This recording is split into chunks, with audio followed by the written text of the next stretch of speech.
Good morning. Excuse me. Grace and peace, everybody. I'm in live tonight, and you see the topic of thought and of discussion. And I just want to know. I want to see if there be some people who want to get in on this. There is a quote unquote gender war.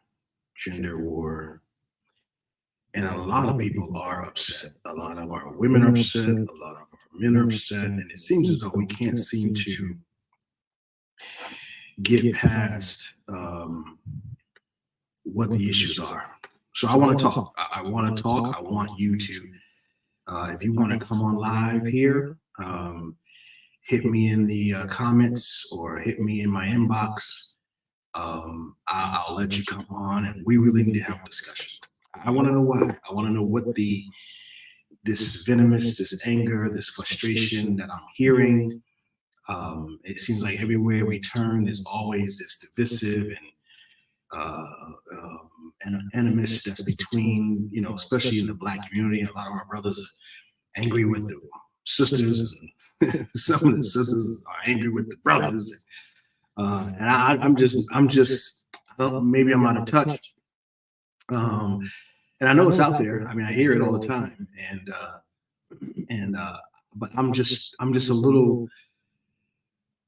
I just want to talk about why. I want to get an understanding, and I know it's always this misunderstanding. I know it's always this, you're taking advantage of me, or I'm being taken advantage of, or this one broke my heart, this one messed over my life. There's always this kind of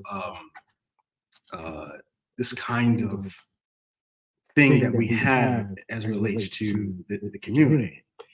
And so, is there an echo? This is an echo. Is it still there? Y'all still hear an echo? It might be my monitor. How's that? Is that better? If that's better, that's good. So let's talk about it. Let's get into it. Is it still there? Tell me if it's still there. That's my wife telling me there's an echo. But let's talk about it. If you want to come on, if you want to be linked in, I could give you. She says better. Good. Now I know where it's coming from. I can give you a link to come on. You can inbox me. You could shoot me in the comments, say that you want to come on, and I could take you.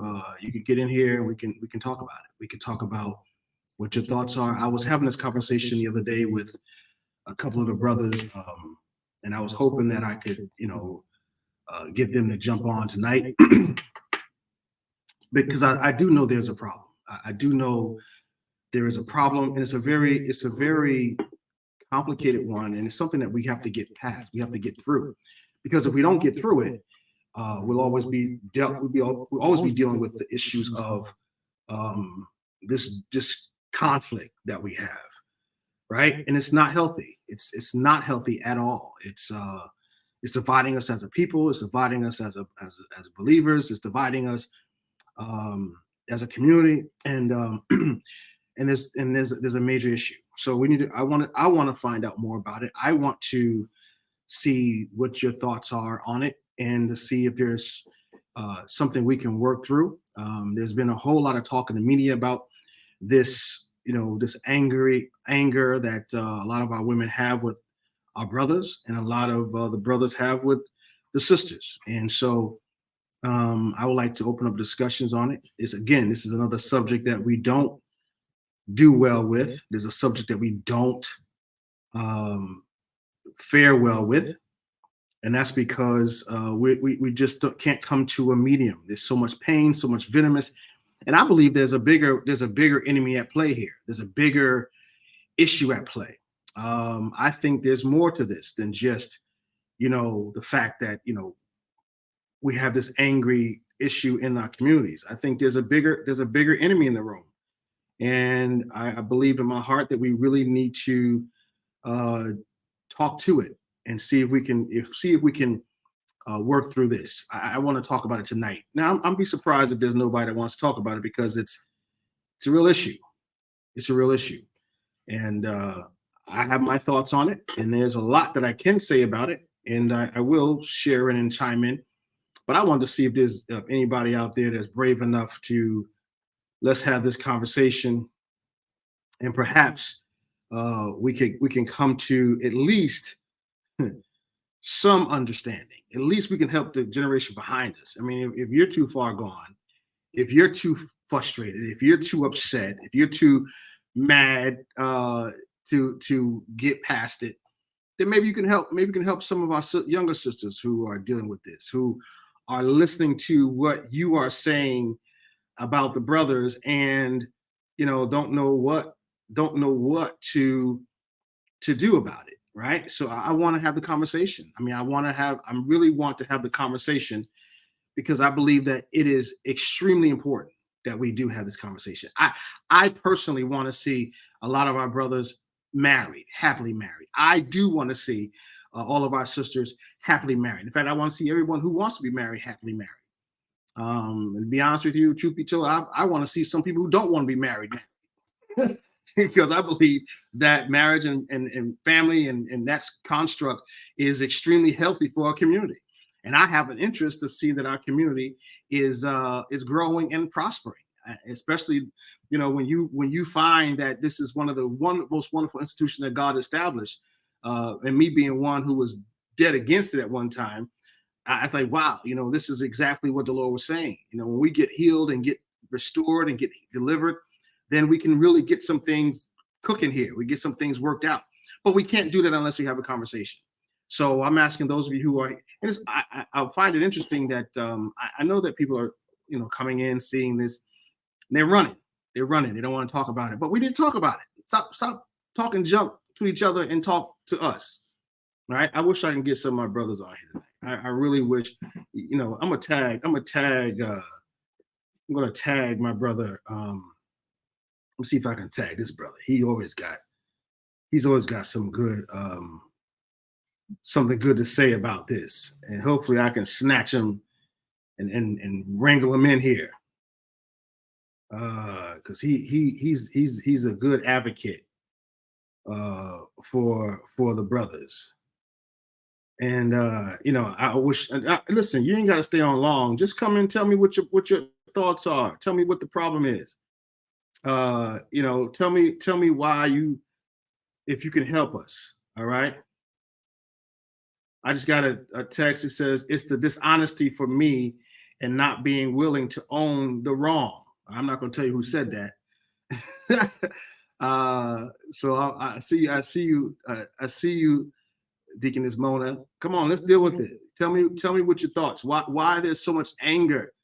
Why is it always that the brothers are villains? Someone here tells me, she said this dishonesty, right? Not willing to own when you're wrong. Not willing to deal with your mess. All right, that's okay. Okay, I think we could. That's something we could start with, because that's important. Transparency, honesty, integrity. Being integral, owning up to your garbage, to your faults. That's big. That's actually a big one. What else? Come on, what else? I'm trying to. Kelly, I see Kelly's on here. Y'all need to talk up, because I know all of us have had some real issues as it relates to this subject. So I want to really see if I can wrangle y'all in here. See if I can bully y'all in here. Who else is on here? Let's see.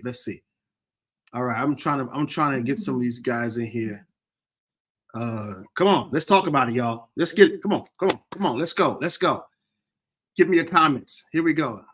She said, it was me. I ain't scared. Okay, Pastor. I see you. She said, it was me. She talking about the dishonesty, right? That's important. Integrity. So that's the anger. But the question is, Pastor, once you're angry, can you handle the honesty? My brother, Anis, there he is. Yo, man, you want to come on tonight? Because I see you out there. I know it's short notice.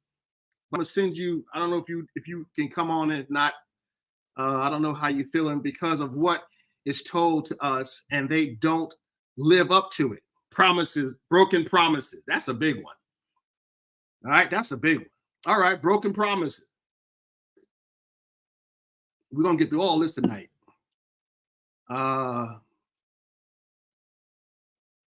Broken promises. That's big. I want y'all to like and share this. Let's talk about it tonight.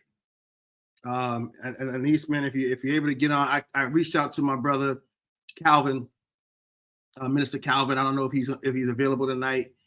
And they don't live up to. I don't know if he's available. I want to get your comments. We're here now. We're talking. I know that we should set it up. No, we go impromptu. I was listening to something that was going up live on the Breakfast Club with Ebony. What's her name? Ebony. It just escaped me. Ebony Williams, I believe it is, and she talked about mediocrity and black men. She wouldn't date a bus driver unless he was the best owner. And then this whole conversation is developing as it relates to black men and the anger and the venomous and all the things that's happening. Ladies don't ask for honesty if we can't handle it. I don't know. Okay, that's okay. Point of view. Now I don't know if that's true because I've been honest and not now. Listen, I've been honest. I've been honest, but the reality is sometimes they can't take it, and then you don't want to deal with it. So they hope that will never happen, and they hope that it will never happen. All right, the commitment. So when they broken promises, feeling as though you were lied to or taken advantage of, and you can't trust.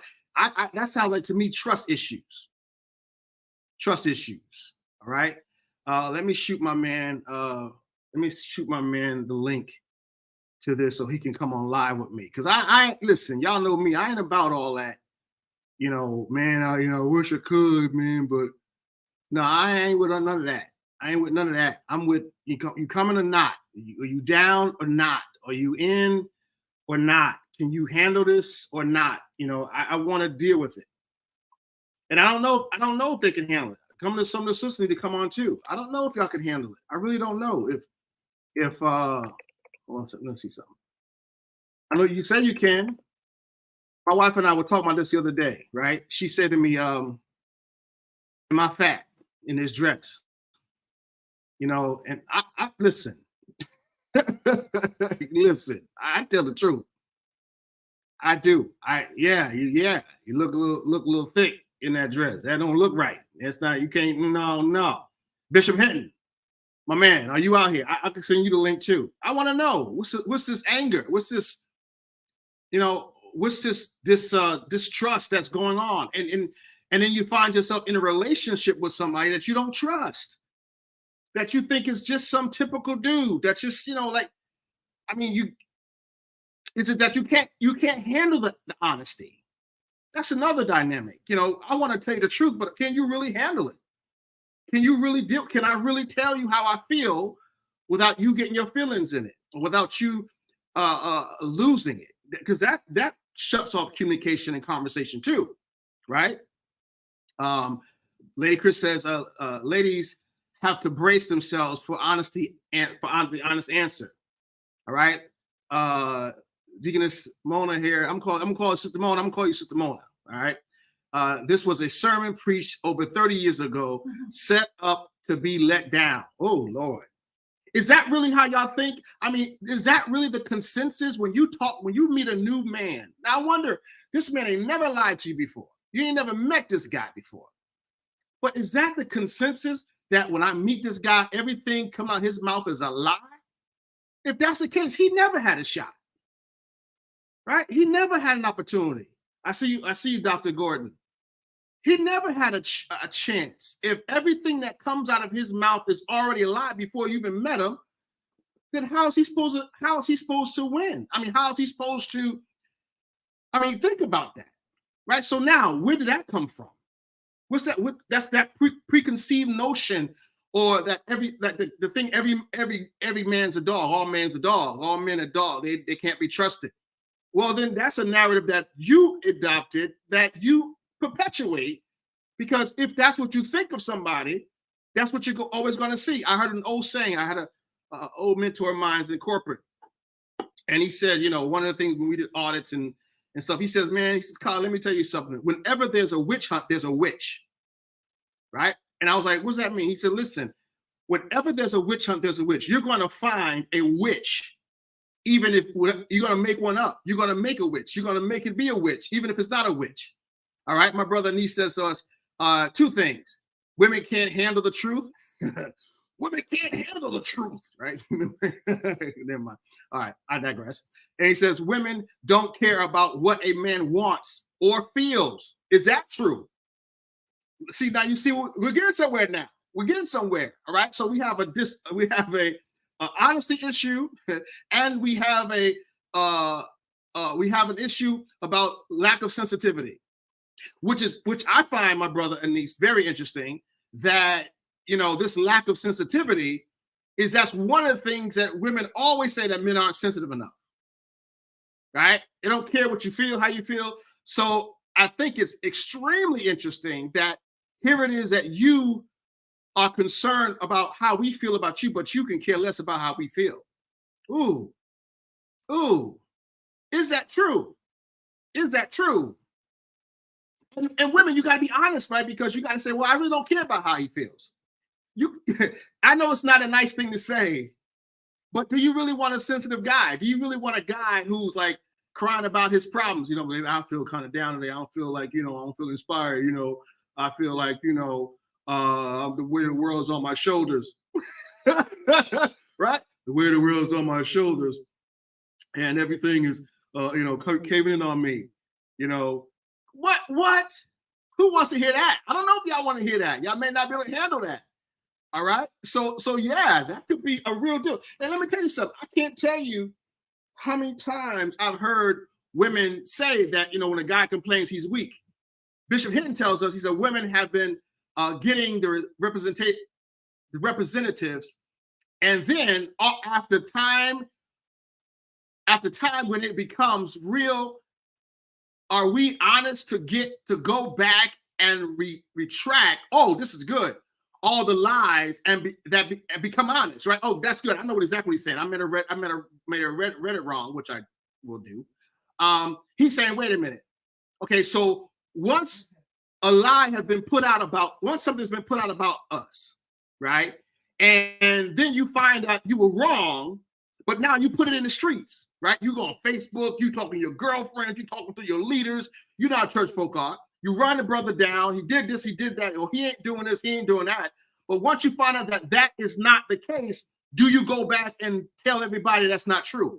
I actually dealt with that in a real situation. And let me tell you something. Something was put out about me to somebody who I respected, right? And they told him that this is what happened. And then when they found out it didn't happen, they didn't recant it. And there was nothing I could do. And when I asked him, would you please go back and recant it? No, I'm not going to do that. I don't think it's necessary. It doesn't matter. It doesn't matter what people think. You know, it's not true. I'm not going to go back and do that. But right? So now you got to walk around with this, and the person can care less about that being on you. All right, that's a good point, Bishop. Oh, my man Calvin's in the house. I know Calvin's on log on. Calvin got something to say. I hope you're in a good spot. If you laying down, get up. It's too early to be laying down anyway, man. We got work to do. All right, it's too late. I'm gonna inbox you the link so you can get on here tonight with us, because we got work to do. You heard me? Yeah, you heard me. We got work to do. That's right. I'm gonna send it to you right now because we got work to do. Yes, sir. All right. So it's gonna come through Yardstream, and you should see that link. Click on it, and I'll bring you in when you get ready, because we got work to do tonight. We got to deal with this anger, because listen. You know, some of our women, some of y'all need to be married. Pastor, you got me coming out here now. You need to be married. You need to be married. Have to be up at 4 a.m. Okay, my brother, I got you. All right, come on in then. You say come in for a little while. Listen, come on for a few moments and just give me your take. I'll give you the platform to talk through it. And my brother, you can just give me your take, and then you can be out. I just want to put your take in the room, and I want to be out. Now, I'm not sure how you can come on, because this is all a new platform for me. So I'm trying Oh, Bishop says send him a link. Oh boy, woo. Y'all, I don't know if y'all can handle this. This is gonna be good tonight. This is on a Sunday night too. After men of God is out here preaching, we got a lot dealing with church folk all day. We got something to talk about tonight. Yes, sir. Yes, ma'am. I'm gonna send it to your inbox. Oh yeah, Bishop. This is good. We got them in here tonight. I don't know where the women are because y'all could I'm inviting y'all in too. Y'all. Oh no, I don't want him. That's the wrong Bishop. All right, brother. All right. All right, we're gonna get you in here, Bishop. My good friend, Bishop Hinton. All right, here we go. I sent you a link inbox. All right, so I don't know how you just hit that link, and I guess I'll see you pop in or chime in. I don't know how that works. But tell me if you're ready. I sent you a link. All right, so oh, good to see you, Evangelist Taylor. Oh, Evangelist Taylor ain't never scared. She ain't never scared to have this conversation. So I want to know. And I'm not saying she's mad, but I think she can talk to the issue. She deals with a lot of women. She does a lot of women's ministry. She's a life coach. So this is right up her alley to help us deal with these subjects. We got to talk about this stuff because we don't. Listen, we're not going to get nowhere unless we have the conversation. I can't wait till y'all start talking because I got a piece of cake that I want to eat, and I'm going to eat it while y'all talking. So y'all hit that link. Come on in. I don't know if you're trying to come in. I can't see you. Let me see how that works. I'm sure if you hit the link, I'll see you because you got the link. So I gotta be able to send the link. Okay, I'm gonna share the It's okay. They got instructions too. All right. So yeah. So yeah, you know how to come on in here. So I'm gonna see you pop up. The camera. All right, I don't see y'all yet. Now, don't y'all be talking that junk like y'all really gonna come in and be like chicken out and act like you're gonna make me look bad and that ain't gonna be good. Did y'all get the link? Tell me, I sent it in your inbox. Why? Come on, give me some more feedback. Why are women so angry with men? Why are the black women so angry with the brothers? You know, I know there's so Sister Mona told me. Okay, there it is. I got something. There he is. All right, my man. All right, so here he is. All right, are you there, man? Here he is. I can hear you. My brother. All right, can you see me? I can see you. We can see you too. All right, man. Talk to me because I'm gonna let you go because I know you an expert in this area. All right, so some of your folks may know me. I'm a niece. Grew up in Fort Chester. Went to school. Graduated with Apostle Chris. And I've been divorced for 12 years. So I'm out here. I'm talking to the ladies. I'm experiencing it firsthand. Y'all don't care. Like it's all about what you want. It's never about what we want or what we need. It's all about what you want and what you can get. And that's been my overwhelming experience. You know, I've dated exclusively Black since I've been divorced, and that's going to change. And what is it about us that you guys don't care about? Like, you guys want a good guy. You say you want a good guy. You're looking for a good guy, and then when there's a good guy in front of you, you guys balk. You fumble the bag. I don't help me to understand. You know, we really need to have some ladies in here so we can have a little dialogue. But let me ask you this question.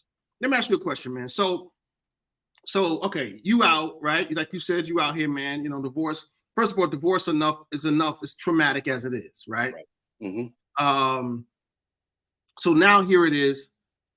You know, you out here trying to, you know, ready to trust again, ready to love again, ready to, you know, be in a relationship again. But now when you have these conversations and you start expressing yourself, is it that you get like this kind of like gaze off into the yonder that they don't care or not even listening? or if it's already that you already got some hidden agenda, and I don't even care what you want because I got my demands. I want a car, I want this, I want that, I want this, and if you can't provide that, then we can't get down. Is that what you get? So that's one of the things. So Okay.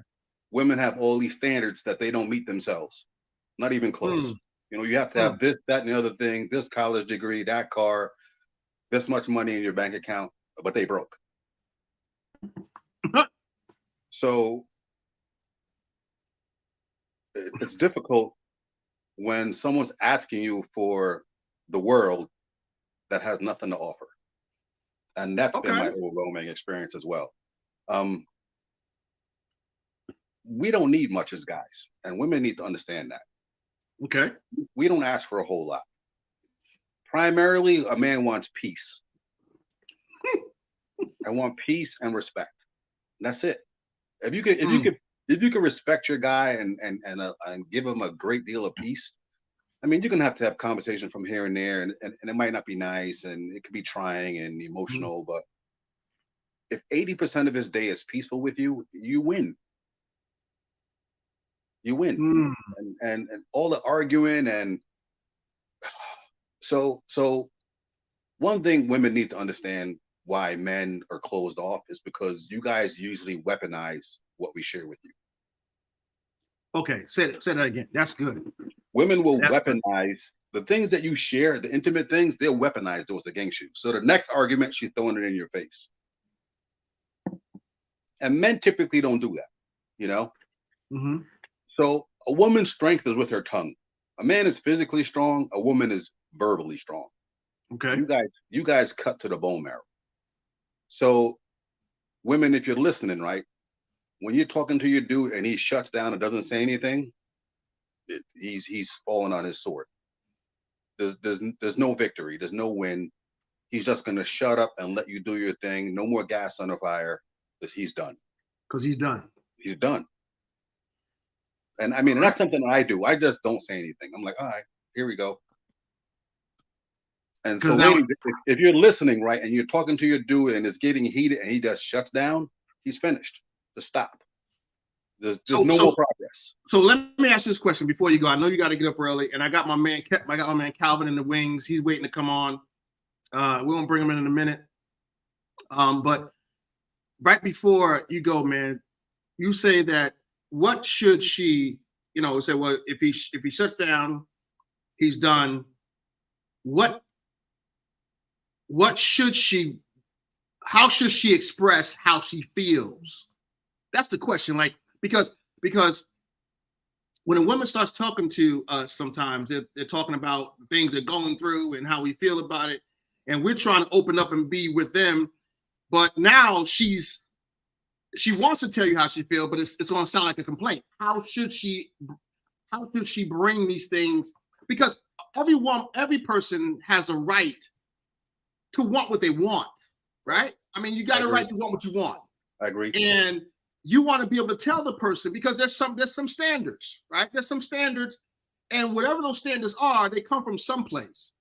But how do you in one breath try to express the standard without sounding like a gold digger or sounding insensitive? What's the best way to express that? I mean, just give me your take, and I'll let you. Don't have standards that you can't meet yourself. So you saying what's good for the goose is good for the gander, right? So women are pushing this equality, right? They're pushing that equal. So if it's equal, it's got to be equal across the board. It can't be equal a la carte. You can't pick what you want to be equal. Okay. I mean, equality doesn't have a switch on the wall when you're like, I'm done with the equality, turn it off. Okay. You got to pick, do you want equality or you don't want equality? And women want chivalry, right? So chivalry and equality don't go together. Those are two separate things. They're almost opposed. Because if I'm chivalrous, right, I'm doing a whole lot for you that you don't have to do. That's not equality. Oh, man, you listen, man. All right, you starting trouble. Okay. Oh, I'll start some trouble. I'll start some trouble. All right. Absolutely. Okay, I can dig it. All right, my man. Listen, I'm gonna let you go. I know you gotta get up early, but that chivalry and equality is it's oppositions, right? It's opposed Yeah, they're to each opposed. other, and They're opposed. you can't want. I got it. But I'm a sure first of all, we're not equal anyway. Oh. We're never going to be equal ever. Woo. There's never going to be equality. So you could just forget it. Just forget it. Let's just hang that up. Let's hang it up. All right. Just Let hang me. it up. All right, brother. Thank you, man.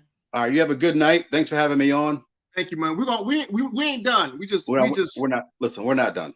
We're not done. We're gonna come back. There's so much work to do. It's not even funny. Not even funny. All right, brother. Have a good night, man. Good seeing you. All right. Take care. Bye-bye. All right, I got the bishop on because my man Calvin chickened out on me. Calvin ran. He didn't like what was being said, but Bishop ain't scared.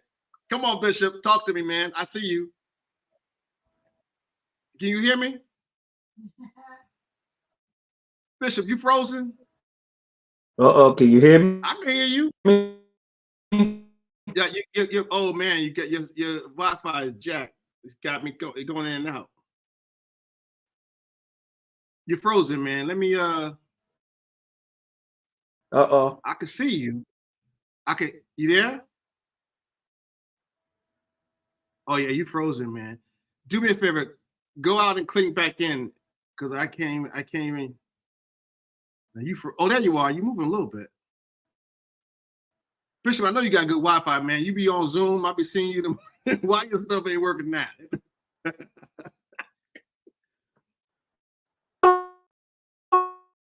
Oh, come on, hear you there? 5G brought it out. You there? All right. Yeah, can you hear me? I could hear you, but even that is coming in and out. Oh, this is. But go ahead. Go ahead now. I think we're good. Go ahead. Well, let me log. Yeah, log on. Okay. Come back in.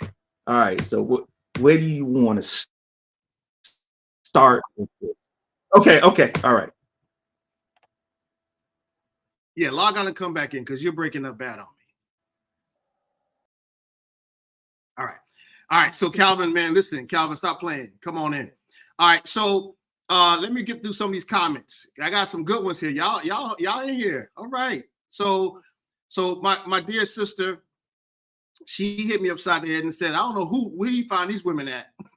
So the evangelist Barbara's like, I don't know who. He said, I'm trying to figure out who are these women. She's like, I don't even know what that's about. And dear sister Janine Moore says, not true. Men weaponize too. Now that's how that starts, right? Because I can say that, well, we can't get nowhere because we can keep blaming everybody. So she's saying that's not true. Women weaponize too. All right. Okay. Yeah. But we ain't talking about the women night. No, we are. Men weaponize too. We ain't talking about it. We talking about the men. We talking about the women. Why are the women so mad at the men? All right, let's go a little deeper. I'll mess with you, Janine. Let's go a little deeper here. Here we go. I don't know why my wife's in here. She's perfectly fine. Trying to, what do you mean? Don't be picking on my brother. Here we go. All right, so he says here, that's not all women. So rephrase to some women. Okay, she's trying to tell you how to talk. All right, there we go. All right, and so she said, I don't know who you're talking about. Lady Page says, not all women are like that. You're putting all women in the same basket. You know what's funny about that comment?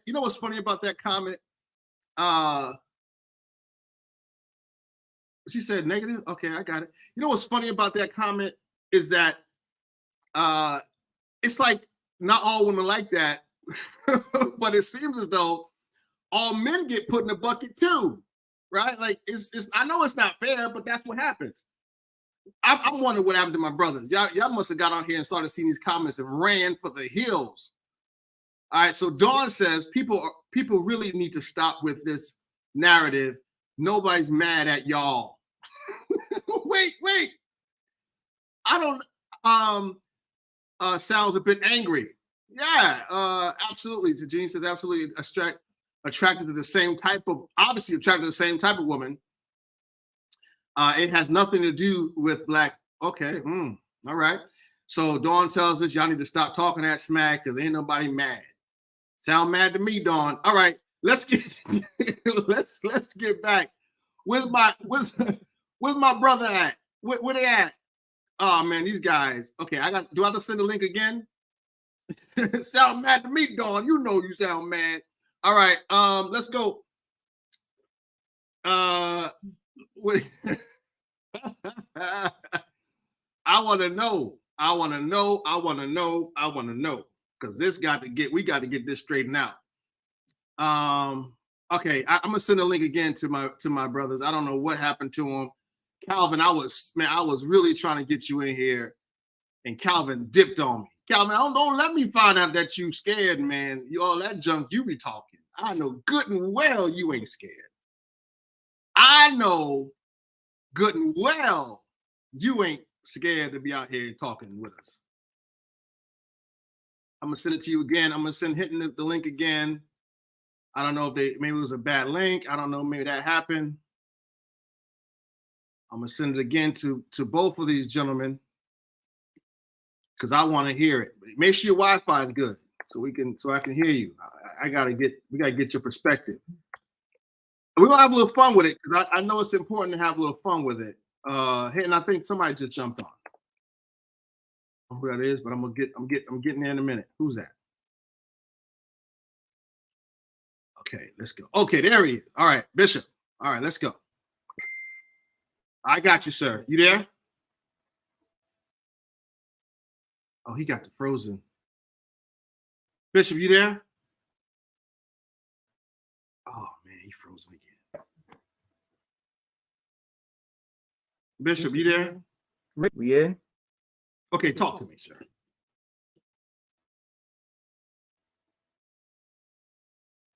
Oh. Bishop, man. I can't hear nothing you say. You ain't even moving in the screen. Come on, Bishop. Angela Hinton came on. I don't know if that's a relation to you or not. Oh. Yeah, man, you gotta go to a different room. Go outside. I want to hear what you got to say. I hope maybe you should can you just come on audio? Oh, this ain't good. I'm here. I know you're here. I'm looking at you, but you're not. You're coming. Go talk. Let's go. You're frozen. This is not good at all. Your system is buffering and everything, man. I don't know what's going on. All this internet I got at this house. Go ahead. I can hear you now. Go ahead. This is crazy. Oh, he done dipped on us again. I don't know what happened to Calvin. Calvin, don't play. All right, let's go. So we got something. I want to deal with this comment from Janine, right? Obviously, he's attracted to all the same type of women. It has nothing to do with the black woman. Now, I don't know. Well, I don't know about the other women. I know that I'm a black man, and I've exclusively, when I got older, dated black women. So I don't mean other women. And listen, and the consensus is this: it seems as though a lot of brothers are going to the other races because they don't have what we call the attitude or the anger or the entitlement that my brother Anis was talking about. It's always that kind of thing that we, the shaking of the head. Now, mind you, I'm not advocating outside of your race or black, because I want to see black people married to black people. Is that there? You go. Hold on a second. Yes. I don't know what is going on with my home internet. It don't want us to connect, but we are here. It's good, man. Let's do it, brother. Let's do it. Listen. Oh man, where do you want to start tonight, man? Wherever you want to start. Listen, let's go back from. Y'all need to get some popcorn. He said, "I'm eating."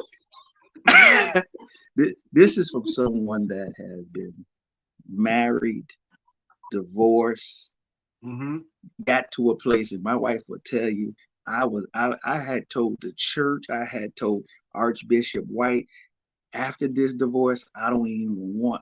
A female is so far from me at this point in my mind that I didn't even want to be bothered with females. I just wanted to rebuild me, work on the Reformation, rebuild my bank account, going from a position of having. Listen, I'm serious. I'm for real. And prayerfully, the book will be out by the end of the year. Public success, private failure in the church. Going from having millions in the bank to a judge saying everything's frozen, you can't touch it. Wow. And to be able to walk away and say, all I got now to my name is my motorcycle and my name. That's it. And then to rebuild from scratch. So, but let me ask you a question. Being hurt. Let me ask you a question. So did you, all that has happened, right? The question is, after all that, you know, you're out there and now you have to try to rekindle, reheal, restore, and all that good stuff. And clearly you didn't want to go back out to be anything like that. But you did marry again. You did marry. Yes. Again, right? Yes. And so God healed you. God, you know, he gave you and so the reality. And it took time. It took time. It takes time, right? So because you know. It takes time. You know what's interesting about that, Bishop? Now, this is what, with all this, you know, the resentment, the anger, because I've been through it twice, you know, the resentment, the anger of it all, right? Somehow or another, you conjure up the energy to trust again, right? You get it all back because this is the number, right? So you got 57% of marriages fail in divorce, right? And then, but the scary thing is, with all that you lost, and all that we all lose, statistically, 84% of divorces remarry within 5 years. Yep. That's the fact. But let me ask you this. Do you find it? Because we all in marriage and we all have, you know, do you find that Black women are angry with Black men? I don't, and I see what the women are saying. It's not angry, it's disappointment. And I think that's what the women are saying. It's they're not angry, they're disappointed. And the disappointment comes because a lot of brothers, and brothers, we can be real, don't want to deal with us first. So we want to get into relationships. We want to get married, want to go all that. But truth be told, we are damaged from not even that relationship, from past relationships, having relationship with our children, having relationships with our family. So there are grown men. Why are you 40 still sleeping in your mama's basement? Because you have not matured yet. And now you want to transition right out your mama's basement, off the couch, into a full marriage.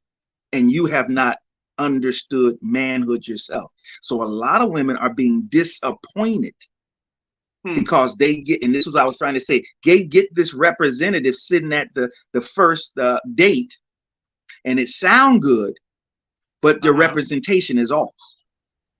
Okay. So you're presenting something and it's not what you're really willing to offer. Okay.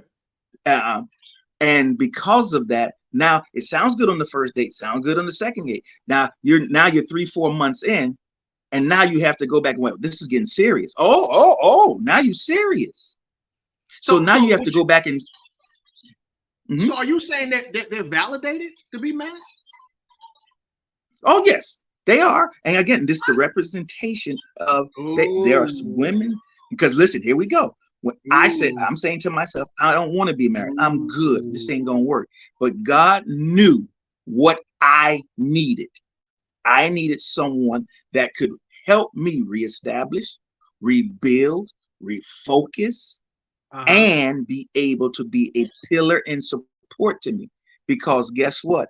Even with me saying I'm going to do this by myself, God knows the caliber of weight that especially leaders go through and deal with, that we need, catch this word, seasoned helpmates. All right. And if you and every woman is not a seasoned helpmate. They just want the stamina of being the elect lady, the first lady. No. Okay. All right. That sounds good. So I know I got my brother, but I'm about to bring on Calvin. He definitely disagrees with me. I ain't got to hear him talk. I can know my brother from another mother. We go way back, like, starting camps in Greece. And so I'm going to bring him on because I know he got a whole different perspective. Brother Calvin, man, come on, talk to us. This is my dear friend Bishop Hinton. We go way back, and my brother Calvin. Come on, talk to us, man. Greetings, everyone. Well, Pastor Chris, you ever get that person that's, you're servicing that person, and the only thing they want to do is concentrate on the problem, but they don't want to focus on the solution. You know what I mean? But to really understand, or to get to the solution, you have to know what the problem is, right? Okay. And I think it goes, past in our history, whatever, after segregation, because during slavery times, the black woman had every right to be mad at the black man. We were powerless. There was really much we can do, right? But after maybe the late 60s, early 70s, when the government really kind of devised a plan to break up the black family, right? That's where it all started, right? Okay. Let's break up the black family. Let's tear down the black man. Let's take down the black man's way of making a living for himself. So they're gonna take all the factories out, because the black man really had no education, but they can still make an honest living in these factories, in these warehouses. So you start taking these jobs away from the black man and making it hard for them to make a living. And then you convince the black woman to get on board with this by saying, okay, yes, you have to take this black man out of the house. We can do much better for you than this black man. But we can give you food. We can give you shelter. We can give you homes. We're gonna give you cash money. We are going to give you everything you need: food, shelter, whatever it is, Medicaid, health benefits. We're going to give you all of that. Okay. Only thing we want from you is you keep this black man out of the house, and we do all these beautiful things for you. Okay. There was a movie that came out in like in the 70s. It was James Earl Jones and Diane Carroll. What was the name of that movie? Remember that movie? I remember. Was it Geraldine? Geraldine? Claudine. I think it was Claudine. Uh-huh. And in this movie, Claudine, this lady, Diane Carroll, she had all these kids, but there was no black man in the home. Here you got this man, James Earl Jones. He comes along and he's got a decent job. He ain't got the best job, but he got a decent job. But he's willing to take on you and all your baggage and come in here and be a stepdad to these kids. But the state is telling this woman, you better not have this man in the house. They even coming through, they doing checks. They're looking in the rooms. They're looking for anything where they can see any sign of a black man, any black man's clothing in the closet. They don't want him there. Okay. So now you built this generation of black women who said, okay, we don't need a black man. We can do bad by ourselves. I'm independent. I got my own this. I got my own that. What can a black man really do for me? So now you got these kids that you're raising on your own, and you've raised a generation of black men that you now hate. You hate these black men, but you raised them in the house by yourself because there was no black man there. Now you got a bunch of, part of my friends, but you know I can't help. Now you got whole lot of fruitcakes. You got a lot of men who don't know, have no skills. You know, they can't build nothing. They can't make nothing. They don't know how to do no masonry, no carpentry, no electric. They don't know nothing. A bunch of emasculate men that's out there right now that you hate, but you help raise this generation of black men. And now you hate the very black men that you've created. Well, let me ask. Okay, so go ahead. And I understand exactly what you're saying. You're talking about. I mean, it actually stems. I mean, racism is one dynamic. Then you have how America itself just kind of completely eliminated the need for the and not just the black man, but the man. Period. World War II. No. They didn't do that to the white household. They did that to the black household. Well, wait. Let me explain. There was two dynamics of that, right? You had the war that created a lot of men to go to war, and when men went to war, right, somebody had to work in the factories. Who was making the weapons while they were at war? And so a lot of the families were manless because men were at war and they were coming back dead. So a lot of women went to work, and when they went to work, there was nobody in the home, right? So now you had this woman out in the marketplace because at one point the dynamic was clear. Women took care of the house, men brought the money home. Now they doubled down. Yep. Now talk about the black, because I'm going there too. We saw that really jump off in ways beyond reproach is in the early to mid 80s with this so-called war on drugs, right? Where they came into our communities and locked up all these brothers for these little. You could be standing on the corner. You know, we lived through that, Calvin, man. You could be standing on the corner and they came through the raid. Everybody got locked up, and you wasn't even selling drugs. And so they locked us up, and so now we're not in the home. But then what they did is that, you gave us all this crazy time. So I understand that dynamic. I do.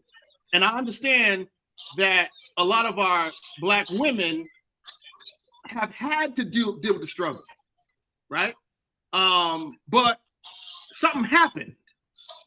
Whereas that resentment you talked about, that frustration, because now you say you don't need us, but you will not take us as a man. We got to be emasculated, but we're not doing that, right? So I want you to talk to this, Calvin,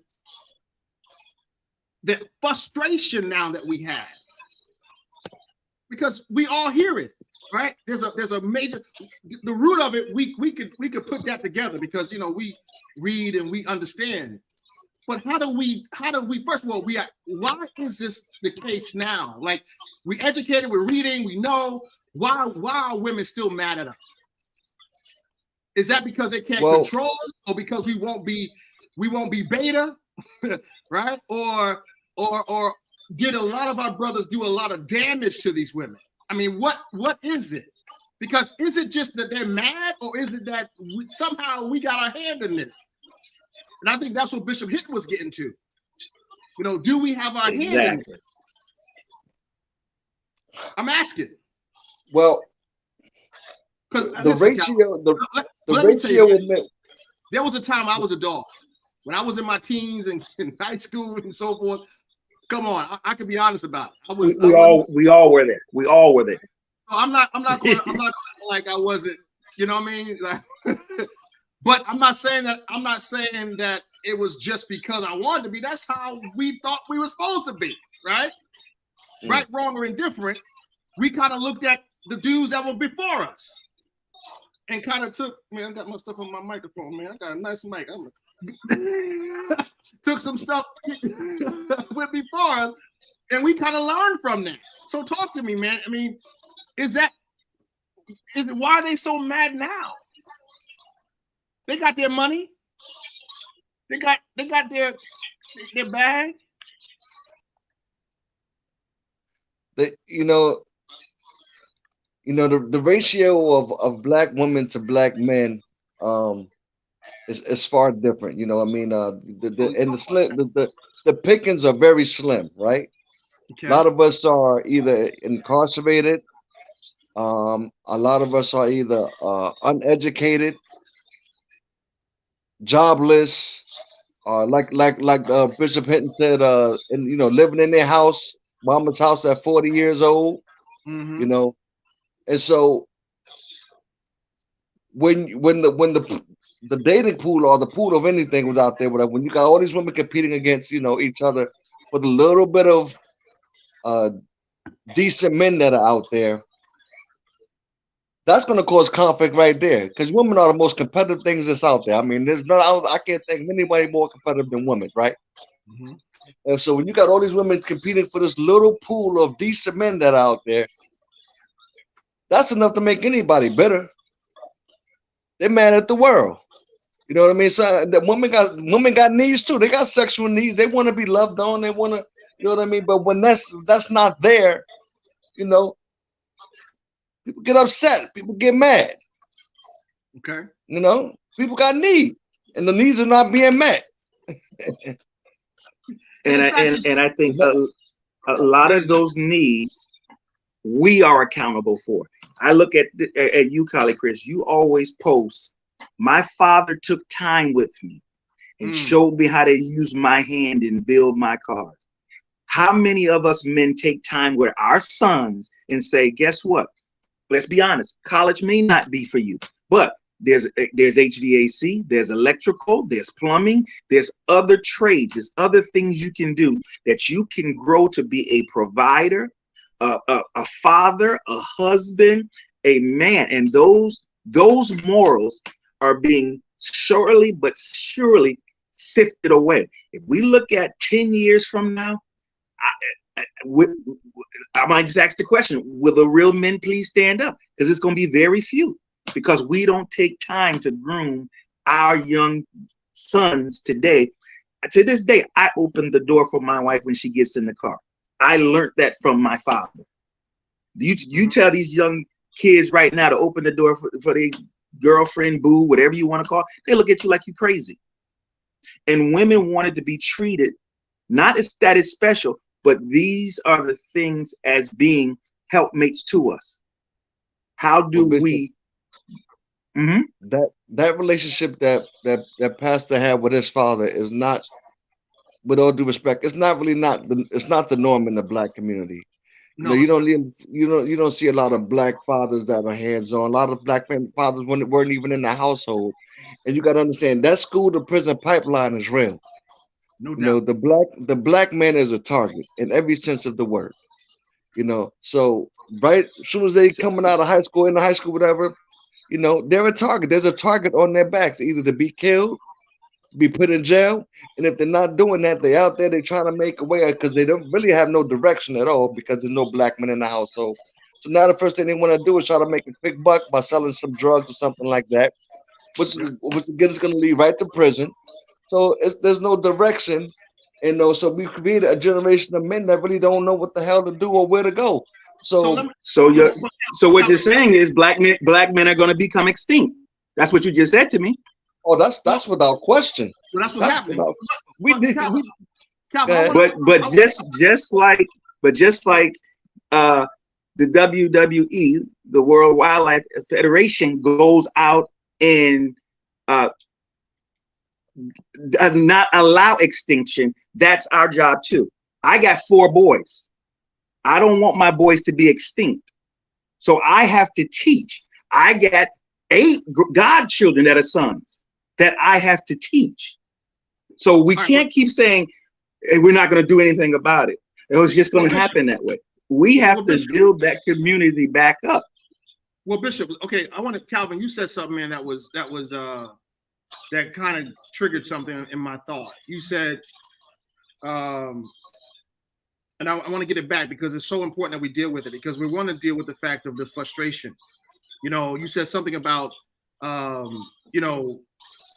father took time with me, and some of these brothers are just trying to make a way and trying to the attack, the attack on the black man, the attack on the black male in our communities, in society, in the government, and so, which is real. Like you can't even argue that. But what I want to talk about, where I want to go with that thought is So the frustration that a lot of our women, or the impression that they have of us, is it unfair? Because a lot of the things that we do or don't do is because we have not been taught to do these things, or been taught to do these things, or we have a greater enemy. Like, you know, listen, and any of you guys who have been in a fight, we used to fight gang fights in the street, you know, you don't know when you out there fighting, man, the person to tap on you're always on target. You always alert, right? So every time you get approached, somebody trying to get something from you. Like I went to school in the South, right? And when I went to school in the South, people used to say hi to me. I pull up, I'm coming out the projects in Portchester, right? And I go to South Carolina, people waving to me, like, wait, what you waving to me? Wait, saying hi to me for? What you want? What you know, this is who they are. They wave from their car, they wave from their porch, they speak to you on the street. You know, nobody speaks to you on the street, right? In New York. So when I went down there, I was dealing with a different type of people. So I was always on high alert. Everything was confrontational. Everything was an angle. What you want? Why you talking to me? I ain't doing that. And that's what's happening to a lot of our men, right? And so now when a woman, if we say, and this is one of the things I've been hearing a lot of, a brother say hi to a woman and she like, I'm just saying hi. I ain't trying to get with you. I ain't trying to. Right. But it's always this preconceived notion, and we're always on alert. We're always on guard. So no, we don't trust you because our boy got beat last week, right? Because now we gonna try to get what we can get from you because we know you after the bag. So it's always this tension between us, and I want to talk a little bit about how to cope in that space, because we could all night say it's their fault, my fault, this fault. I think the women are mad at us, and I think it's because they don't understand our plight. I think they're angry with a lot of our decisions, and they may be bad decisions, but they're not just decisions we made because we just are evil. You know, a lot of these things that we've been taught, that get as many women as you can. Come on, that was a game, right? Get the bag when you can, or all these things that they complain about. The dishonesty. The last time I told a woman the truth, she left me, right? So last time I told her that, you know, I thought her girlfriend was fine and you should keep her away from me, she was like, what? Right? You can't say that, even though you're thinking it. They want honesty, but they can't handle that. Well, this is my type. One of the things I said to my wife, I said, listen, I want to be so close that if there's somebody in our sphere, in our world, and you know that's my type, I can say, keep her away from me because you know that's a problem. Pastor, I believe a lot of the anger that the black woman feels are self-inflicted. You know what I mean? A lot of the wounds, everything that they're feeling, a lot of it is self-inflicted, and there has to be some accountability on their part as well. Okay, let's you know talk. What I mean? Because you got some of you. I mean, I'm not talking because you guys have real families, whatever. But there's a real, strong absence of the father in the household where a lot of women have 1, 2, 3 children, and then you may have 3 different baby daddies. You know what I mean? So where's the accountability in your selection, who you choose to lay down with? I mean, a lot of this stuff is, these red flags are right there, right in front of your face. You see what's going on already, but you still lay down with this man, and you conceive a baby with him, and then you're mad at the world. So a lot of this stuff that they're going through is self-inflicted. I mean, they're making these, decisions, based off of emotion, whatever, and all the evidence is right there in front of their face. So a lot of it is on their own. You know what I'm saying? Come on, man, let's be real. Okay. All right. Just like Bishop said, we got to take accountability. They got to take some accountability as well. And there's a real big trust issue between the men and the women. Because and I think, and again, it's a lot of what we were taught. Let's be real. Papa was a Rolling Stone. And with me having my father in the household, watching him be a Rolling Stone, and it's like, wait a minute. So this is what we're supposed to do. We're supposed to have a house over here, and everything's great at house, and he has a home over here, and also everything over there is good. But then I realized that's not reality. So then when I got into that position, I had to teach my boys, no, it stops. I need you to be a man. You be responsible. This is not what you do. So that curse had to be broken. And we have to exemplify that. We have to teach those things again. And it becomes something you have to desire to do. I'm going to make a difference. I'm going to be responsible. I'm going to be a better man. And let's be real, because I had this conversation in my group with a bunch of lesbian and gay men, and they'll say it to you. Listen, why should I? This young man says to me, why should I sit here and be with a woman when I can have another man and still feel some kind of way? Because I've been hurt. They're being hurt and damaged, and nobody's going back and helping them correct the damage, the hurts, the pains.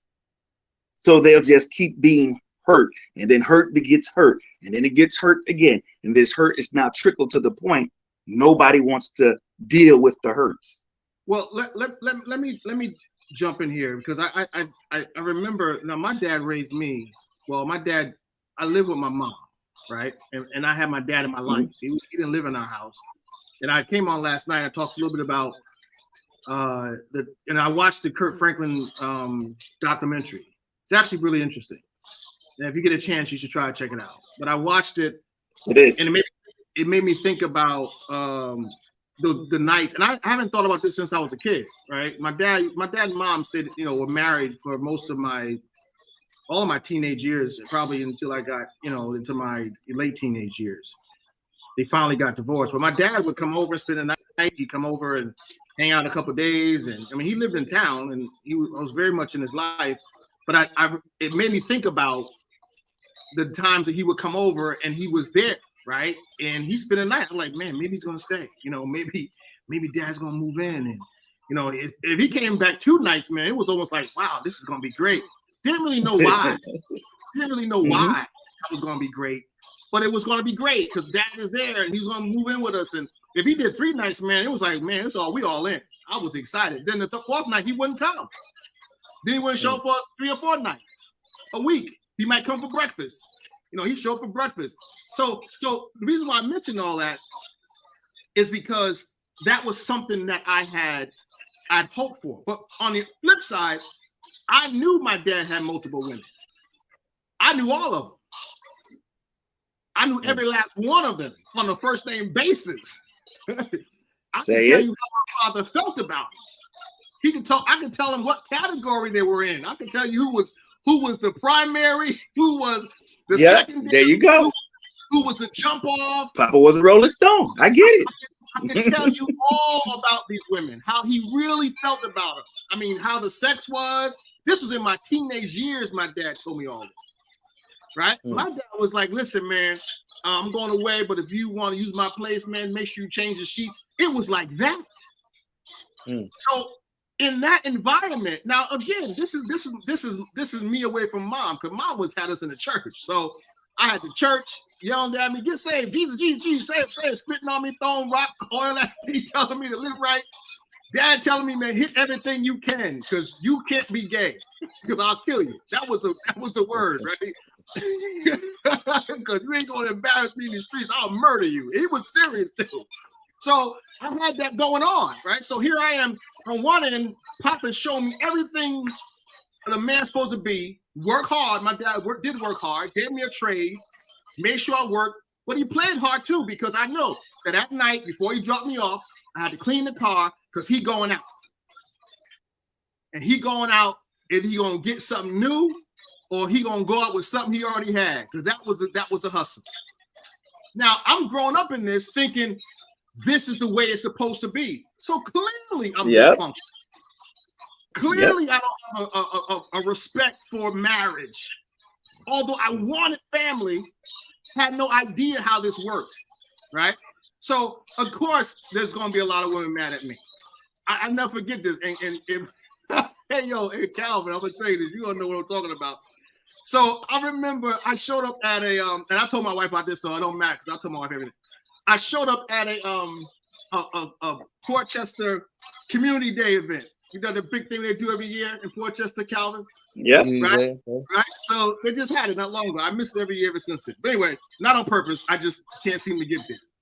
So back in the day, I used to date this girl in high school. That was my last high school sweetheart. And apparently I broke up bad. I don't remember the bad breakup, but obviously she did. So I showed up at this event and she like, I'm mad at you. Like, I ain't seen you for 20 years. What you mad at me for? Like, how you still mad at me? I ain't seen you, talk to you. I didn't even know you was alive. Last 20-something years. She said, I'm mad at you. I'm like, how you mad at me? The way you broke up and just left me. I said, that wasn't what? But just think of that right there, right? She's holding this grudge all these years. I mean, she's married, moved on, happy, kids, everything. And you still mad at your high school sweetheart. How did that happen? And so that's what happens, because a lot of this stuff is actually resentment, pent up anger that's never got resolved.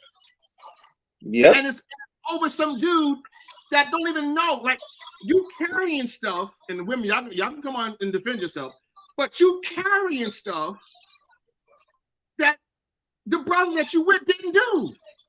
Right.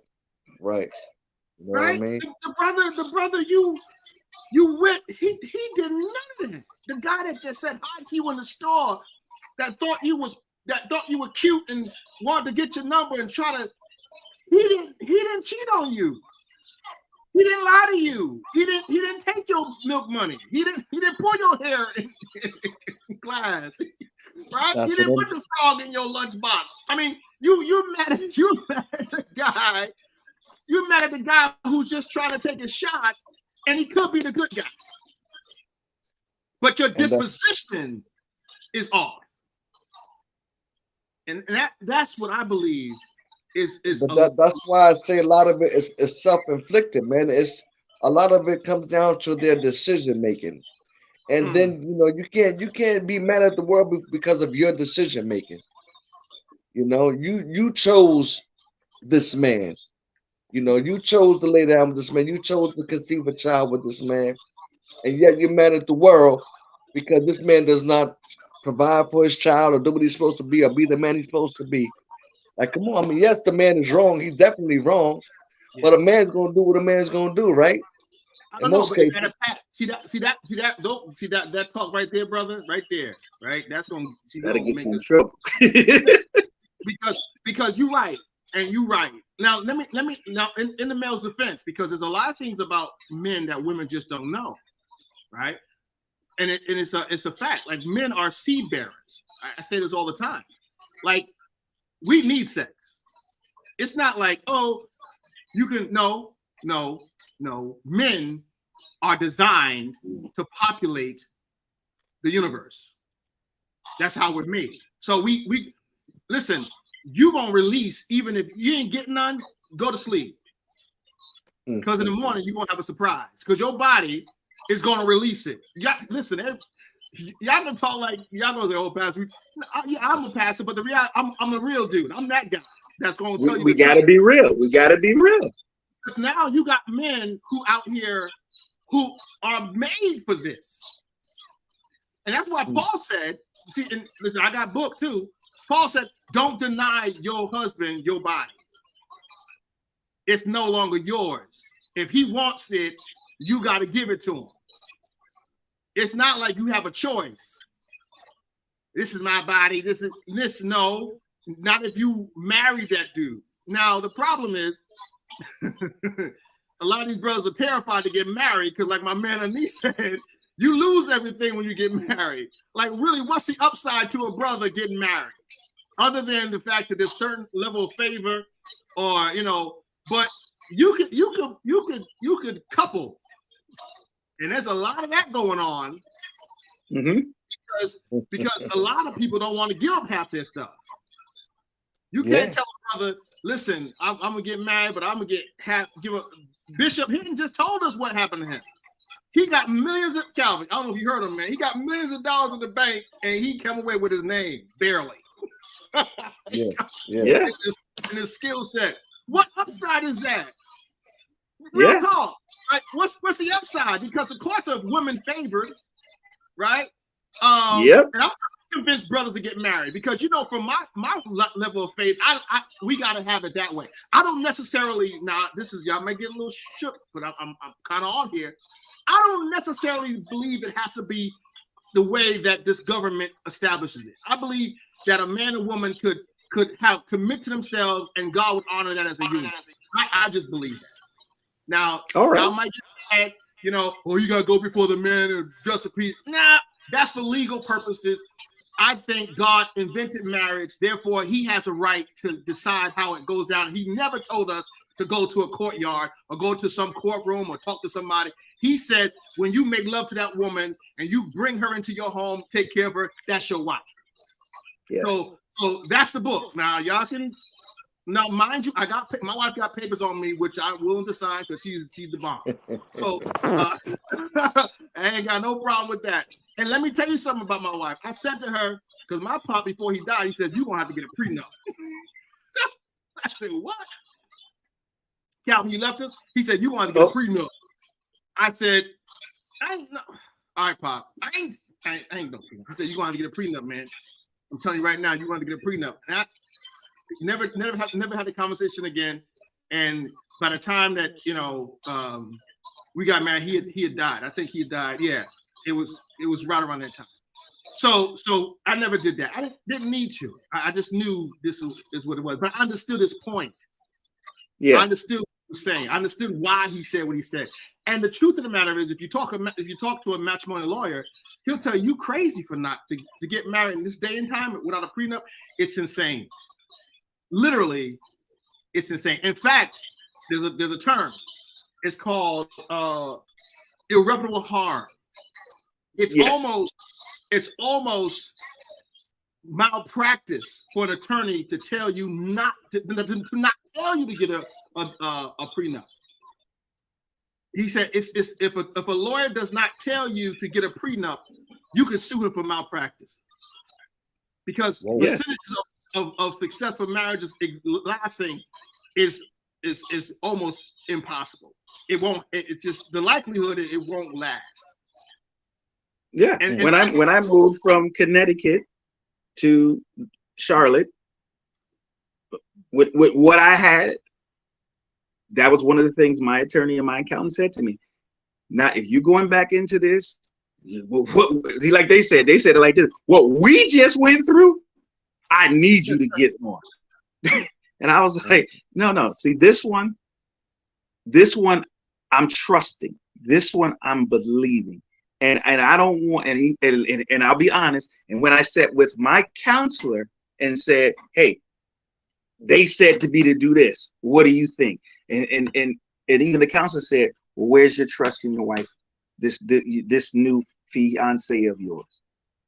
Do you think, because you said God said this is the one, do you think God's going to send you someone to damage you, to hurt you? So I had to take a step back and again, reevaluate me, reevaluate us. And then I sat down and had a conversation with her. And I did one of those movies, showed her the paper, the prenup, did the whole rip up. Oh, we ain't doing this. You did that? Because Well, I would have never gotten it drawn up because I'm too scared to do that. But based on what you've been through, right? I mean, and I get that. But let me talk to that because that's another reason why there's so frustration with men marrying or allowing these women, the frustration with a lot of these women. Because I tell you, man, I've seen a lot of relationships, and I've seen when they start out, they're a love, man. You listen, look, go to the wedding pictures, go to the album, go to the beginning, right? Man, you would swear that these people would never be mad. And brother, I used to work, you know, I'm an accountant by profession. I used to work for a matrimonial law firm, and I used to do all the affidavits, right? The financial affidavits, trying to split money, finding where the assets are. And brother, I can't tell you how many times some of these cats got married just for a business decision, and they in there trying to hide everything. They trying to hide. One dude was throwing all his cars into his father's name. His father was like in the nursing home, didn't know his name. He trying to hide all his stuff, right? And listen, it's one of those things, man. The resentment of, man, she took all. You never listen, you brother. Bishop, I'm sure you've been here. You cussing, you mad, you want to throw stuff, you want to kill somebody. You wish you could listen. I got some cement that I want you to try on. I'm glad Anish is no longer on there. Huh? I'm glad Anish is no longer on there because he be going crazy right now. He will be going. I got some cement boots I want you to try on. Not about your size. I hope the women don't get mad because this is what we, and listen, this is reality. Because you don't trust. And Yeah. they're like, no, this is why you mad. You mad because we don't want to give you all of our stuff. We don't want to give up half our stuff. Right? And listen, and there's a whole community out there of women who will be like, all right, we good. We ain't gotta get married. We ain't gotta be really committed. You can get the cookie anytime you want. Just, you know, don't bring me nothing and don't come around. That's what you're up against. Well, you know, a lot these women now, like I said, you know, the demographics has kind of changed when it comes to black women and black men as far as education. I think there's a lot more educated black women, probably more than we've ever seen. But now you have these women who are supposed to be educated and so independent. They're looking for what they call a high value man now. And these high value men are not so there's not enough of them. Put it like that, you know. Yeah. And so now you got a man who's feeling, hey, listen, I can't make what you make. I don't do what I can come at you and we can do 50-50. And the woman's like, hell no. You're supposed to provide for me in every sense of the word. 50-50 just ain't gonna do. So there's no compromise at all. They like, listen, if you can't provide for me and take care of all the bills or either most of the bills, then it's a no for me. So there's no compromise at all. You know what I mean? Because like I said, the amount of educated men out there is nowhere near as much as far as the black woman is concerned. It's just not equal. There's more of them than there are of us. But the challenge, and you're right, man. We've never seen this dynamic before, right? Where we have so many educated women, so many high earning women, and you know this whole notion about high value man. If you let Kevin, you know, God bless him, rest his soul, Kevin Samuel say it, he's saying that the high value man means he's gonna have multiple women. Right.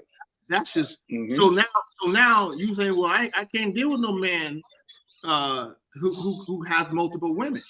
Well, I don't necessarily believe that's high value. I believe that, but I don't think that's. I think the reality is that the quality of a man, you know, being with multiple women is not. It has a dysfunction to it, and we can deal with that another night. Yeah. But the reality of it is, high value. There's only in that stigma. There's only about 3% out, maybe 1 or 2% out there that makes the kind of money that a lot of women think that they want that man to make. So first of all, let's deal with this sense of false expectation, right? So you want this guy to wine and dine you, and this is what we get into. You want this guy to open the door, which I do, right? And brother Pastor, Bishop Hinn said he does. You want this guy to do all the chivalry stuff and give you flowers and all these things that you demand. But God forbid if he asks you to make him a sandwich. God forbid you ask you to, to clean the house or cook dinner or give him, his, please him when he wants to. Mm-hmm. Like it can't be. So you got all these demands, but you're not willing to meet his needs. And I think the real frustration is it's always lopsided. It's like we got to take, the peanut butter and jelly sandwich for dinner, right? We got to take the Spam for lunch, right? But you want caviar and steak and flowers and roses and the diamond ring that costs the size of a house. You want all this, but you don't want to do the basic things. Because again, I don't know who said it. I don't know if it was a niece or what. We're simple. Very. Men are just, listen, it is not complicated for us. And we really have three major basic needs.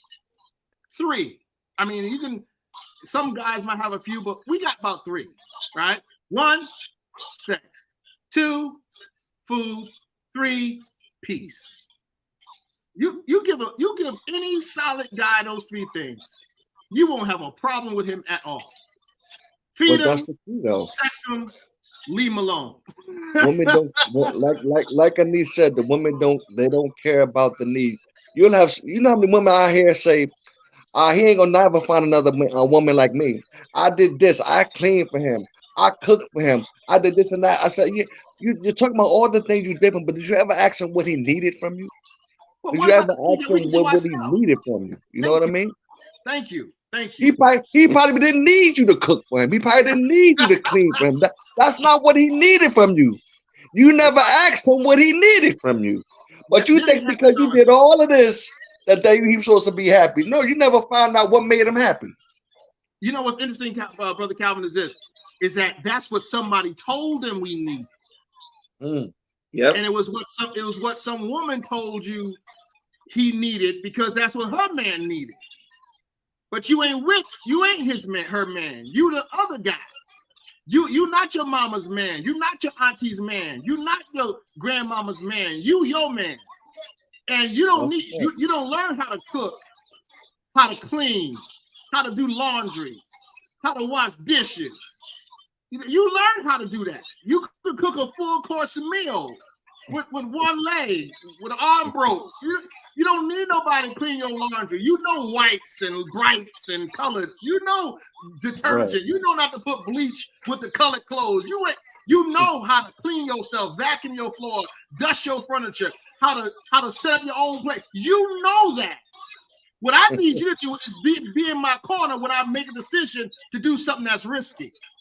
I need you to make sure that you're in my corner and to give me support when I'm at my wit's end. I need you to learn me enough to know when I come home and I ain't talking, I need you to just to be quiet and give me something to eat and rub my head and tell me I'm that guy. I need you to know when to say that, not to shove a bill down my throat when I hit the door. But when I open that door, you got a big smile and a kiss. Hey, baby, you all right? How you doing? You ready to eat? I need that. I don't need you to cook for me. I need you to make sure when you do cook for me, how was your day? That's it. Because while you groomed to be independent, this black man would have no woman around the house. He had no force to be independent as well. So now he could cook for himself. He's self-sufficient.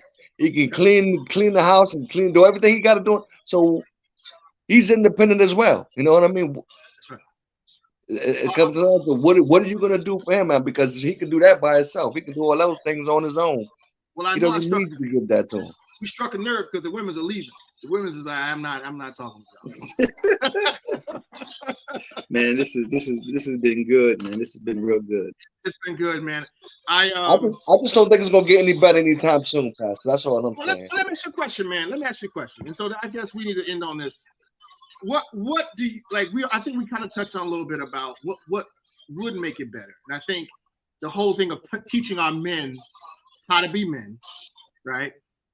But I think it goes the other side too. I think we have to teach our women how to understand a man. How to And I handle think us. How to handle it needs to come from men. I think the mistake is women are telling women how to treat a man. And women don't know much about us. They really don't. That they learn from us. They learn it from, I think that's why Kevin Samuels was so powerful, because he was actually saying, now I think in my opinion, I think it was a little beta, a little weak in some respect. And we can talk about that later. But I believe that the things he was saying was striking nerves because people didn't like to be told, especially the women, that they're just not what they think they are. I mean, I've never seen anybody death celebrated by the women as much as this man's death was celebrated by women. It was almost like women were like, thank God he's gone. Gone. They didn't even say his name no more. It almost felt like these women were like grateful this guy was dead. Like, what was a violation? I'm literally, man, literally. I mean, Hitler didn't get that much celebration for death, right? I mean, some people cried when Hitler got murdered or died. I mean, these women were like in the streets chanting, "Yes!"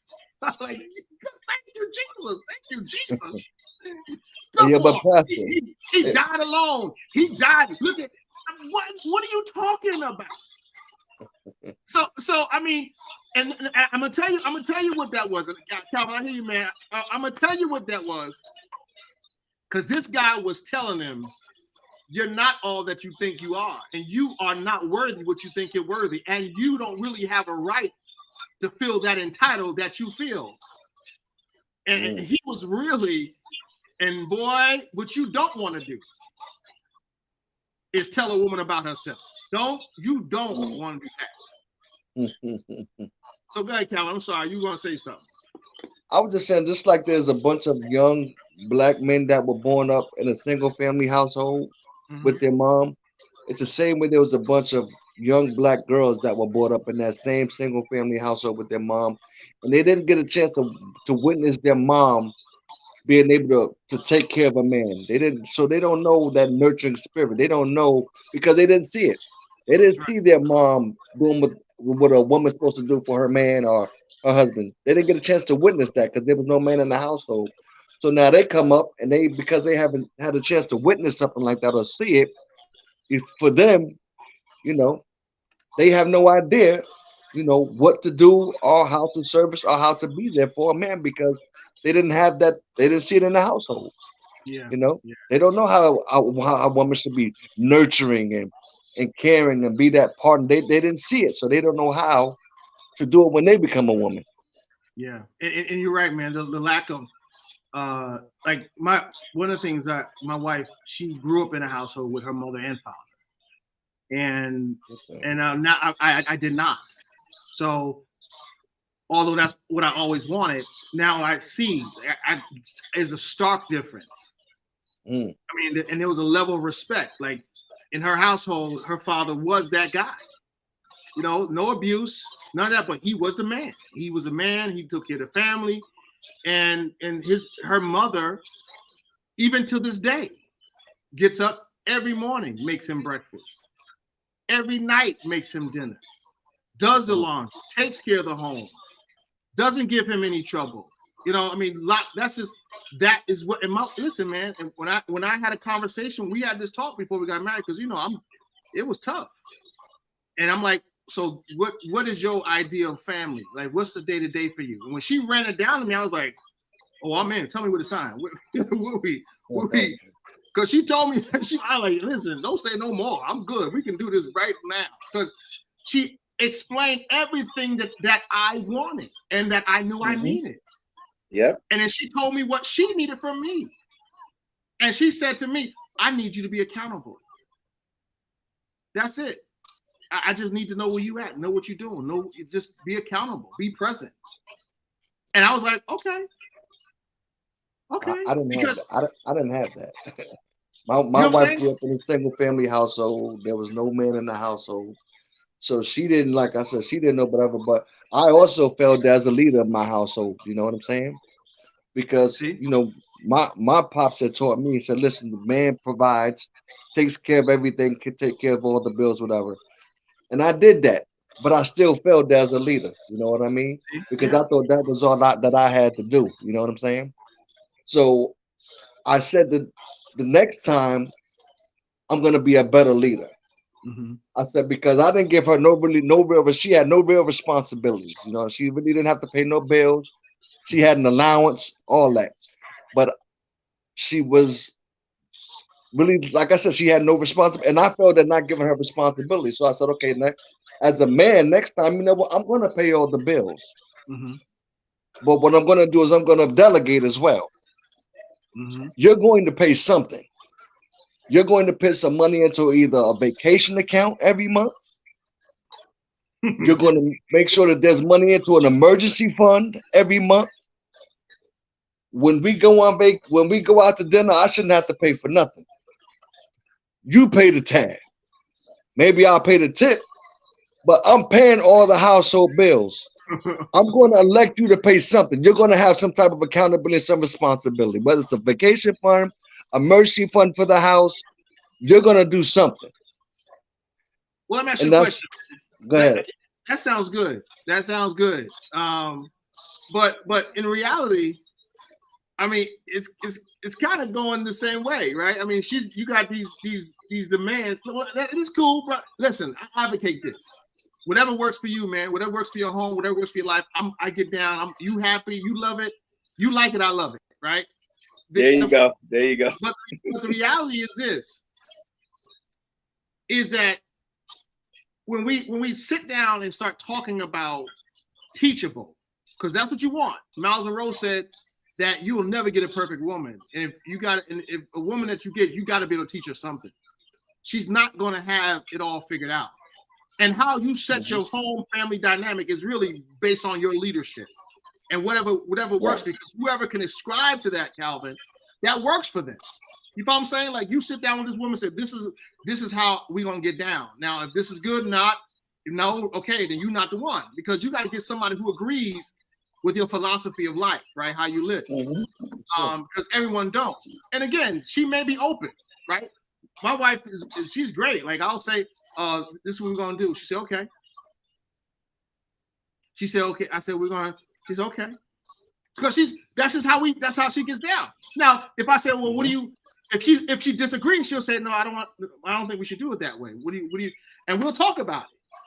But at the end of that conversation, depending on where we are, now I gotta teach her also, because she's gotta learn. She gotta learn how to be a wife, because she's never been a wife to a guy like me, because I'm a different guy, right? So, and I know who I am. So now I have to show her what this kind of guy is. So certain things that she had to learn, like, well, yeah. So she'll say, well, I don't know if this is going. I said, okay, let's do it your way, and I'll let her do it. I know how this is going to go. I know how this is going to go. So when it blows up, she'll be like, okay, yeah, you were right. You know what that did? That solidified my leadership, right? Because now she can trust my leadership.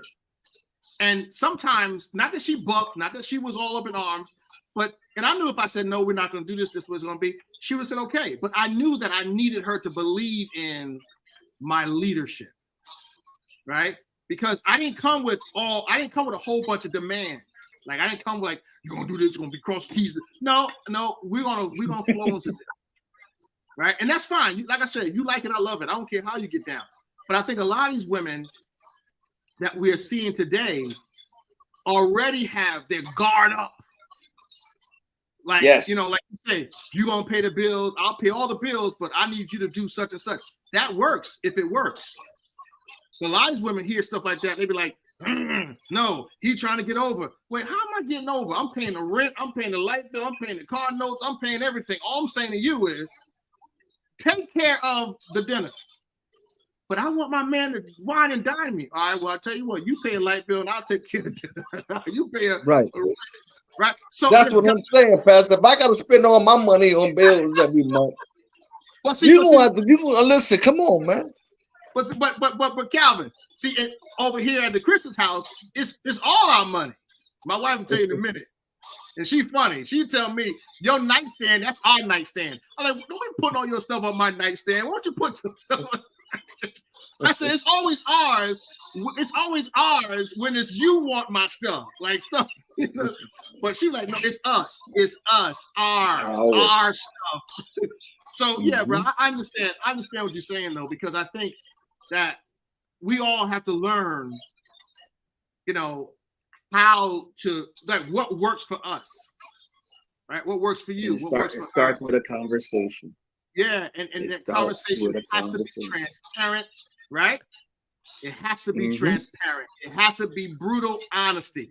I tell couples all the time that in the beginning of a relationship is the one time that you need to be selfish. Yep. What do you mean by that? I said you need to tell them exactly what you want and what you expect. Point blank, period. Don't hold back because you have to be honest. Because you can't say, well, it's okay if you don't really clean every day when you know that you can't stand a dirty house. You can't stand the dishes in the sink at night. You better say it then. Because that is where we find out whether or not this can work. There you go. Because I learned this, I learned in business, never sit down at a deal that you can't walk away from. If you can't walk away from that deal, the deal has you. And when you are getting married, it's a deal. It's a deal. It's funny that you said cleaning, because guess what? That was one of my wife would tell you, my family would tell you, Hinton got OCD. I got OCD. And my thing is, are you going to keep my house? I'm going to build from the ground for you clean. And she's like, I'm going to try. And I said, no, okay, let's do this. You'll try. And if you don't succeed, can we agree? And I'll pay for it. We'll bring in a maid every other week, once a month, whatever. She said, let me try first. Let me try and see how I do. And then we can agree. And I said, there you go. Because I got OCD. Now she done gave you another bill now. She done gave you another bill now because she don't want But see, but check out, some women don't like nobody coming to clean their house, man. Yeah, they don't. They don't. They don't. You can tell a woman who's serious about you when she don't want nobody doing nothing for you than her. That right there. Now we have somebody coming once a month, right? And my wife in the business like, I don't know, I don't know about nobody coming here. I said, all right, well, it's okay, it's all good. Now, we got a lot of space, so she got to, it's a lot of work. But there's some areas. Now she keeps a clean house. Don't get me wrong, but there's some height that she got to dust on some of the place, some of these ceiling fans. You know what I'm saying? So there's a lot. You need somebody to come in. And there you go. Come once a month. They come maybe once every 2 or 3 months because she's like, It's something about that. Now you got some women who don't do nothing. they don't need somebody come once a month. They need a nanny to come in. Hey, yo, Pastor, you know what a man does? You know what a man does when he wants to get out of being responsible for something in the household? If he has to wash clothes, he'll fold the clothes wrong to get out of it. Just so the wife can say, "Don't worry about it. I got it. I'll do it." That's what a woman gonna do. I'm gonna clean the house half. You know what? Just so we can pay to have a maid to come in. Well, see, Calvin, you got a cynical way of thinking too, man. See, that's what I'm saying. See, that's why they think the same way, right? They're cynical. They're like, I ain't know. You know what? They're telling him, well, he wants this kind of treat. Y'all know what we're talking about. We got kids on. We don't want to say what it is. Let me mess that up and bite them and nick them, and then he'd be like, you know what? This ain't your forte. Right. So we ain't gotta say what we talking about, but we know what we talking about. Right, no, right. Man, you want me to do that again? No. No. Okay. No, go. Just go. I got it. Go. Okay. Oh man. This has been real. This has been real, brothers. We got to do this again, man. This has been real. Thank you guys for coming on. I know women don't left us, man. They say, I'm tired of this talk. These jokers don't know what they talking about. We might make light of it, but the reality is everything we said was factual. Everything we said, it really, if you take it seriously, if you would just think it through, it really can help you. I mean, it really can help you to make the next decision. You know, when it comes to a man, it comes to a relationship, and you might need to do some work. That's really what I'm getting at. Like your venomous, your bite, your anger is coming through. And sometimes you need to step back and say, wait a minute, I know I'm mad, but why am I mad? And what are these men really up against? What are they really dealing with? We can't even walk in the store without somebody following us around. We can't even drive without somebody pulling us over. We can't even have an interaction. We walk in an elevator, people grabbing their purses because they're talking about we're going to rob. I mean, there's a lot that we got to contend with. We got to deal with the racism, discrimination on the job. We got to deal with the fact that the kid I'm doing more work for is making more money than me, and he got more respect than me. And and I got to act like I don't even know what's happening. There you go. Just to Pastor, keep it. if I could say one last thing and I'll let you rock. Yes, sir. Yes, sir. I believe we also have to get out of that mindset that everything that was traditional is right. We think that, I want a traditional this, I want a traditional that. Everything is traditional. I know it's traditional, but that doesn't mean it was right because it was traditional. There you go. Some things need to be changed. You know what I'm saying?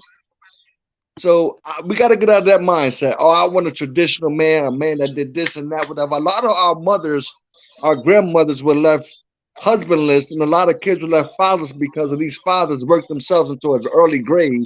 How about that? Stressing themselves out, whatever, because of tradition, thinking they had to do it all and still deal with the world, and went into early graves. And now you have all these women that was left because that were widows because their husband died because they worked themselves into an early grave by trying to kill themselves to feed their families and to keep a roof over their head without no help. You know what I mean? So everything in tradition was not right. It's true. It's true. That's true. Very true. I think you're right. I know you're right. And we have to be, like I said, one of the things that I've always said to couples, and when I talk to them, I'm like, listen, I don't know, whatever works for you works for you. You just got to find what works for you. If it's cool for the husband to stay home and help with the kids and take care of the house, and he'd be a stay-at-home dad, and because you make that paper, because you got that special gift or whatever you do, let that be what that is, because that might work for you. And don't let nobody corner you into no position where why you ain't. Listen, I work at a dealership, and I've seen stay-at-home dads come through there. And I always ask, and I look at, because they fill out the credit app, they got to tell me how much money they make. Some of these women are making, $1 million, $2 million a year. And you're like, why am I going to work? You know what I'm saying? Because I can get the best job I can get is at Wendy's. The best job I can get is a receptionist. Right? I mean, really, that's just what it is. And she can deal with this because she knows that she's getting that bag. And he's good with the kids. He's good with the kids. He's good at cooking. He's good at doing this.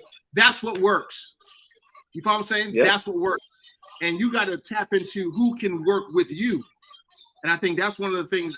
I'll whenever somebody's saying, well, she's comes off some kind of way, she's not the one, man. Keep it moving. He's not the one. Don't sit time trying to force him to be the one. I want you to think different because I want. They ain't the one.